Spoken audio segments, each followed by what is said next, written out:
Bine v-am găsit, dragii mei, din Zodia Săgetător, oriunde v-ați afla. Bine ați venit tuturor pe canalul meu, Tarot Flor de Loto.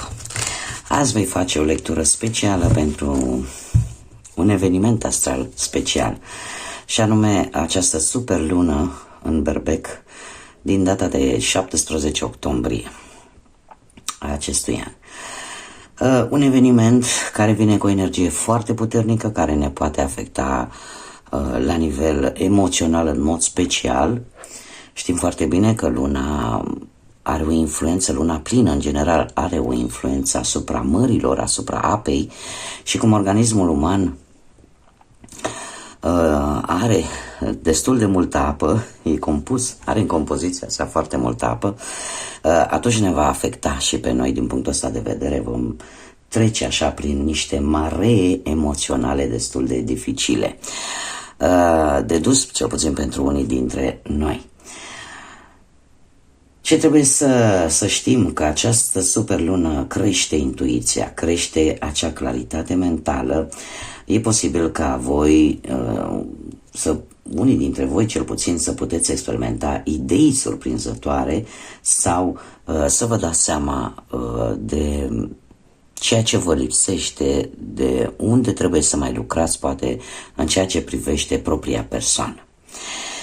Această superlună, în mod special pentru zodia voastră, dragilor din Săgetător, vine cu schimbarea regulilor, mai ales pe plan financiar.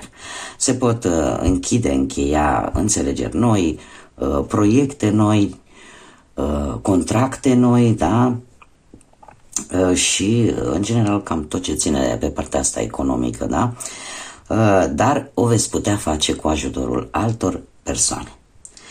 De asemenea, această superlună vine cu un impuls de energie foarte creativă, foarte emoțională, care cumva îți va permite să faci aceste noi proiecte și pentru unii dintre voi chiar pe plan sentimental să reușiți să scoateți la suprafață anumite sentimente ascunse față de poate persoane dragi din viața voastră. De asemenea, trebuie să vă spun că puteți experimenta în această perioadă, mai precis între 15 până pe 21 octombrie, puteți experimenta tot felul de lucruri mai puțin obișnuite, cum ar fi, nu știu, dureri de cap sau dureri de măsele sau dureri de vezică biliară, da, de fiere, sau ar trebui să aveți mare grijă chiar și la aparatul reproducător vis-a-vis de infecții, așa că în special pentru domni, da? Plus de asta, o schimbare bruscă care poate surveni dintr-un moment în altul. De ce? Pentru că avem și o cruce cosmică sau o cruce cardinală a zodiilor cardinale, mai precis Berbec, Rac, Balanță sau Capricorn, care vă va face mai impulsivi, mai puși pe harță, mai poate mai ales dacă aveți aceste zodii în cartea voastră astrală, da? Nu știu, dacă aveți ascendentul poate într-una din aceste zodii cardinale, Berbec, Rac, Balanță sau Capricorn, e posibil să, în această perioadă de timp, să fiți un pic mai inflexibil, să nu prea vreți așa să cădeți la o înțelegere, poate într-o anumită dispută, da? Să nu fiți dispuși să faceți anumite compromisuri sau să lăsați de la voi și cumva poate veni și sub o formă de lipsă de dialog, da? Pur și simplu să nu vreți să comunicați. Asta ar fi, să zicem, partea mai negativă și influența zodiei Berbec pentru vis-a-vis de voi, da? Acum, partea pozitivă, că trebuie să fie și una pozitivă, trebuie să vă spun că este o oportunitate foarte bună de a manifesta Universului ceea ce voi vă doriți cu adevărat. E o oportunitate fabuloasă de a scăpa de ceea ce nu-ți mai folosește, de a scăpa de acele energii negative care poate vă tot trag în urmă, vă tot trag în jos de ceva vreme. Cum puteți face acest lucru? Și o să vă dau mici tertipuri, ca să zic așa, pe care dacă vreți le puneți în aplicare, dacă nu, nu. Da, cu o simplă lumânare albă care reprezintă divinitatea, reprezintă reușita binelui peste partea rea a lucrurilor, lumina și liniștea interioară o puteți aprinde în această noapte de 17 octombrie și pe o foaie de hârtie să scrieți ce anume vreți să dispară din viața voastră, să rămână în urmă, și pe o altă hârtie să scrieți ceea ce voi doriți ca viața să vă aducă, să se îndrepte către voi, lucruri pozitive. Da? Este o modalitate de a cere Universului lucruri care sunt importante pentru voi și care vă vor ajuta să fiți așa într-un echilibru. Ce ar mai fi de spus? Ar mai fi de spus că pentru unii dintre voi, dacă aveți cristale prin casă sau aveți bijuterii cu cristale, mai ales cu ametist, cu turmalină neagră sau cu obsidiană, le puteți purta în această perioadă, pentru că vor fi ca un scut împotriva energiilor negative care pot fi îndreptate asupra voastră. Cum de asemenea puteți, dacă nu aveți cristale, puteți, nu știu, afuma prin casă cu bețișoare de salvie sau de lemn sfânt, da? În așa fel încât să alungați toate energiile negative. De ce spun acest lucru? Pentru că luna trimite această energie atât de puternică, această superlună, doar că tocmai în funcție de noi depinde de noi toți.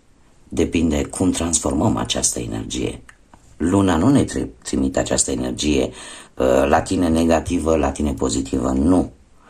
Ea o trimite, iar oamenii sunt cei care pot canaliza această energie într-un mod negativ sau într-un mod pozitiv. Tocmai de aceea se spune că de lună plină ai grijă ce-ți dorești, pentru că s-ar putea să se întâmple. Încercați să eliminați toate gândurile negative din gândul vostru, din mintea voastră, și gândiți pozitiv. De asemenea, pentru a calma aceste stări de agitație posibil pentru unii dintre voi, băile cu sare aromată, mai ales de lavandă, vă pot ajuta să vă relaxați și să eliminați, în afară de că puteți elimina toxinele din organism, vă pot ajuta să eliminați toată această stare de dezechilibru și în felul ăsta să fiți cât mai echilibrați și cât mai bine posibil. Bun, haideți să vedem ce ne spun cărțile. Azi nu voi folosi cărți nici de tarot și nici de Lenormand, voi folosi oracol. Voi folosi oracole și haideți să vedem cu ce energie vine această superlună pentru dragii mei din Săgetător. Foarte interesant, dragilor. Se pare că într-un trecut nu foarte îndepărtat ați fost așa ca un lup singuratic sau ca o lupoaică singuratică, dacă să adaptez, un pic mai non-conformiști. Ați făcut cam ceva de la gana, cum spun spaniolii, de cam ce ați vrut voi. Și chiar dacă asta a însemnat poate să treceți peste anumite reguli, ați iubit libertatea, ați mers înainte de câte ori s-a evit o ocazie, nu va opri nimeni, și ați fost acel Maverick din filmul acela foarte renumit, vai, ce lapsus am, cu Tom Cruise, da, în rolul pilotului care nu se conforma cu regulile și care și-a asumat anumite riscuri. Uite, am un lapsus de memorie. Cei care și-aduc aminte și știu de care film vorbesc, chiar aș vrea să-mi lăsați în comentarii. Acolo am auzit celebra melodie, celebrul cântec care l-am fredonat, mai ales cei care sunteți mai mult sau mai puțin din generația mea. A fost formația Berlin, se numea, și avea acea melodie frumoasă, Take My Breath Away. Așa că dacă știți despre ce film vorbesc, puteți să-mi lăsați în comentarii. Bun, revenind la lectura voastră, dragilor, ați avut nevoie de mișcare, ați avut nevoie de a fi rebeli, ați avut nevoie de acea libertate, să simțiți acea libertate. Poate după o perioadă în care v-ați simțit încorsetați, o perioadă în care ați simțit că lucrurile nu se mișcă. În actualitate, în situația actuală, avem o autonomie. Sunteți în faza în care puteți poate da sfaturi altora. Sunteți în faza în care vreți să explorați necunoscutul și nu mă miră pentru că este săgetătorul prin natura sa, este acel călător fără odihnă, este acel Indiana Jones al zodiacului, da, în care mereu vreți să fiți în conexiune cu locuri noi, cu lucruri noi care să vină în viața voastră. Vă dați seama că sunteți mai mult decât capabil să faceți anumite lucruri. Iar această superlună în Berbec vine cu surse infinite pentru voi. Se pare că aveți o trezire, veți avea o trezire, vă veți da seama că de fapt aveți mult mai multe oportunități dacă veți vedea lucrurile pe ansamblu, dacă veți vedea situațiile dintr-un alt unghi, dintr-o altă perspectivă. Cumva vă veți da seama, nu știu, apare ceva care are legătură poate cu divinitatea, nu știu, sau cu partea asta spirituală a lucrurilor. Legea celui unicului. Am aici câteva cuvinte care despre asta îmi vorbesc. Și eu aș spune că, nu știu, vă veți da seama că sunteți mai înțelepți. Vă veți da seama că aveți inteligența necesară să rezolvați anumite situații din viața voastră. Exact cum bine v-am spus chiar și la început acestei lecturi, pentru voi această superlună vine cu schimbarea regulilor și mai ales pe plan financiar.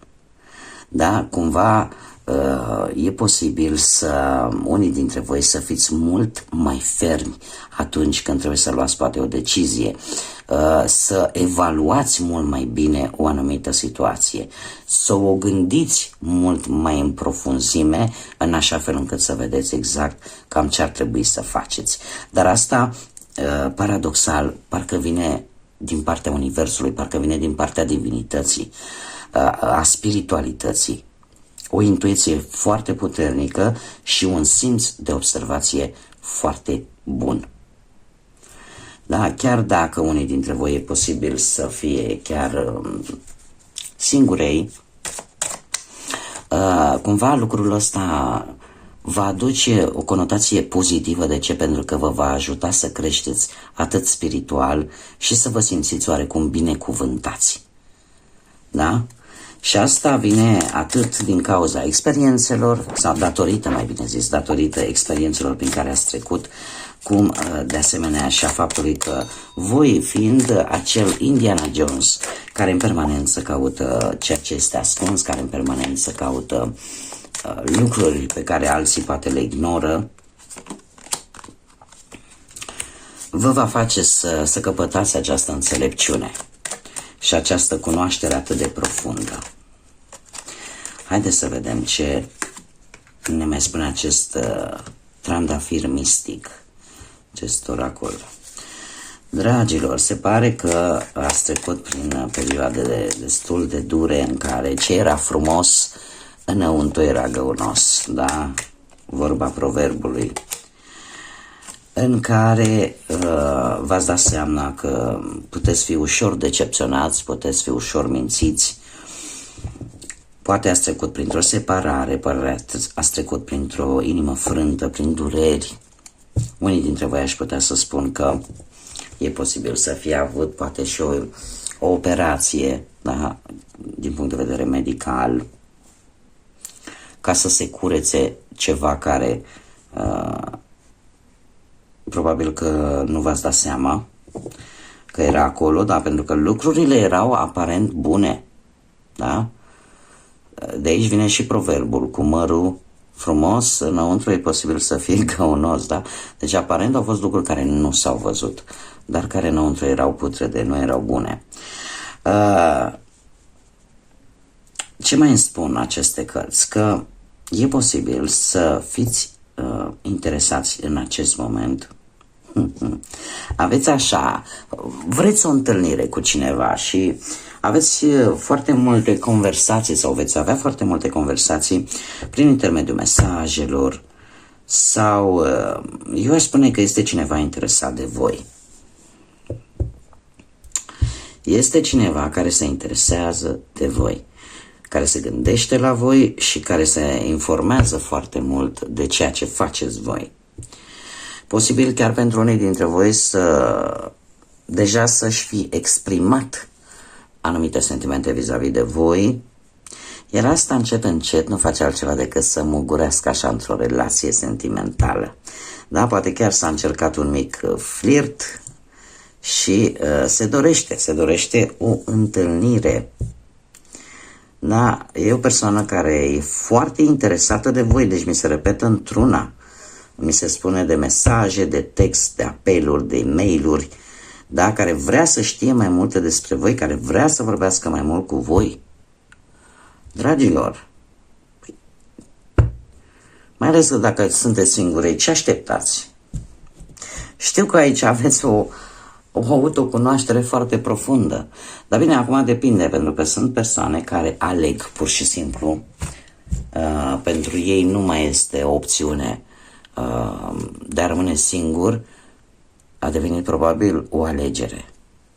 Dar eu ce îmi spun cărțile astea, vă spun și eu, în această perioadă aici există cineva care are un interes foarte acut vis-a-vis de voi. Nu pot să interpretez altfel cărțile decât ceea ce ele îmi transmit. Iar mesajul grădinii secrete pentru voi, dragilor, este să-ți menții capul sus și să urmezi soarele, să radiezi, să emani această strălucire. Acest mesaj îmi vorbește foarte mult de a nu sta cu capul în jos, de a nu gândi că dacă poate o anumită situație nu a funcționat, asta înseamnă că nu va funcționa niciuna. Sau dacă o anumită persoană a fost, cum bine am văzut, ca un măr frumos, dar înăuntru care avea foarte multă stricăciune, asta nu înseamnă că toată lumea este la fel. Aveți înțelepciunea necesară și această superlună vă va ajuta să aveți o claritate mentală foarte bună, o intuiție foarte bună, așa că folosiți-vă de ea și împreună cu experiențele prin care ați trecut veți ști să faceți diferența dintre un măr frumos care poate să fie și sănătos în interior și un alt măr la fel de frumos, dar care poate fi stricat în interior. Puteți face diferența, tocmai de aceea avem și acest 7 în Scorpion care îmi vorbește de acest lucru, de combinarea acestor aspecte de cunoașterea de sine, de înțelepciunea din propriile experiențe și de intuiție, da? Care să te ajute să gândești mai profund și să vezi dacă într-adevăr această persoană merită atenția ta sau nu. Bun, dragilor, aceasta a fost mica mea lectură cu ocazia acestei super luni în Berbec. Atenție la aceste emoții puternice care vă pot copleși în această perioadă. Încercați să evitați conflictele, încercați să evitați persoanele care pot aduce cu sine conflicte, tensiunile astea interumane și dorindu-vă toate cele bune, multă liniște sufletească și tot ce vă doriți, nu rămâne decât să vă spun până data viitoare când ne vom revedea, să fiți iubiți, dragilor.